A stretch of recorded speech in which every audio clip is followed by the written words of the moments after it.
Hello, and welcome to English Easily. My name is Professor Winnie. It's a beautiful evening here in Second Life. The sun is setting and the crickets are singing.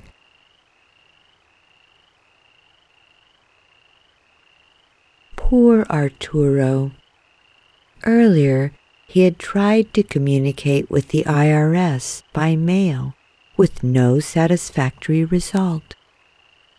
Then, in Chapter 3, he decided to confront the issue face-to-face in the local IRS office.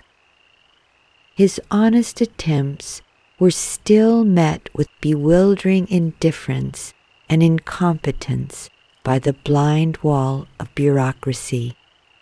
Arturo's reluctance to cash the check may have caused him some uncertainty, but to the listeners of this story, the absurd malfunction of the IRS delights us with its ridiculous comical visions. Professor Tremont will now let us know the outcome of Arturo's risky decision in the final chapter of Arturo and the Office of Hyperextended Bland Function.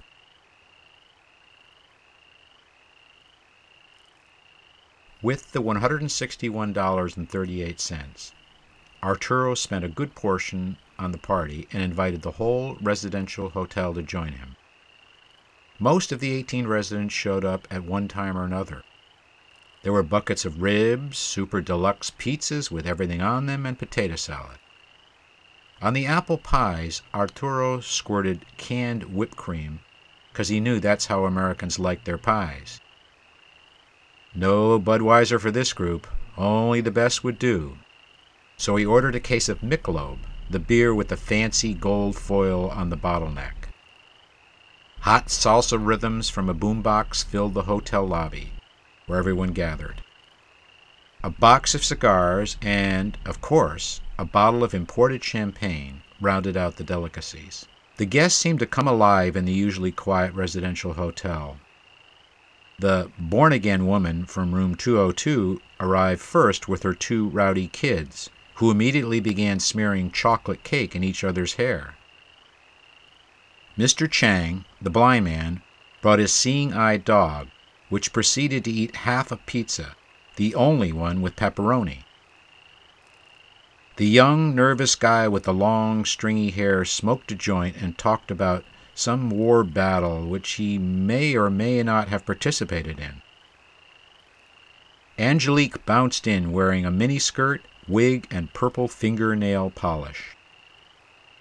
Soon she had to leave because her date was double parked in a van out front. But she returned within 30 minutes with $20 worth of Red Mountain wine. There were so many guests that the party overflowed into the hallway. The master of ceremonies, of course, was the congenial dandy. He was teasing Arturo about the foreign source of the imported champagne. But Arturo didn't understand the joke. After all, Thailand is a foreign country. In fact, the champagne caused the only dark moment of the evening, even though it was minor. Arturo threw up after his first ever glass. Nothing is ever as it seems. Somewhere in all the excitement, Arturo had sent a telegram to his wife Veronica, telling her that the money for the bus tickets would be arriving soon.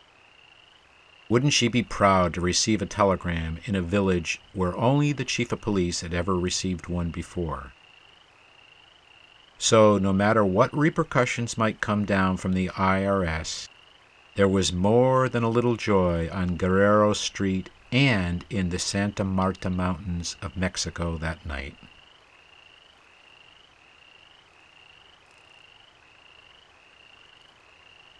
Meanwhile, the glowing fluorescent tubes were the only light in the windowless office on the 13th floor.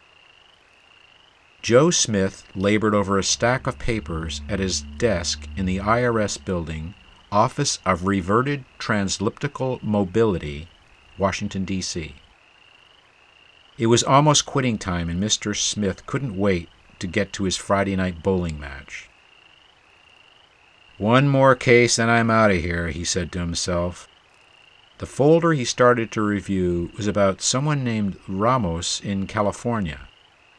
The file was so thick that it discouraged Mr. Smith. He looked at his bowling bag and he looked at the clock. He walked over to the large wastebasket, and even though everyone had already left for the weekend, he still looked around nervously. Then he threw the file in and covered it over with pages from the newspaper.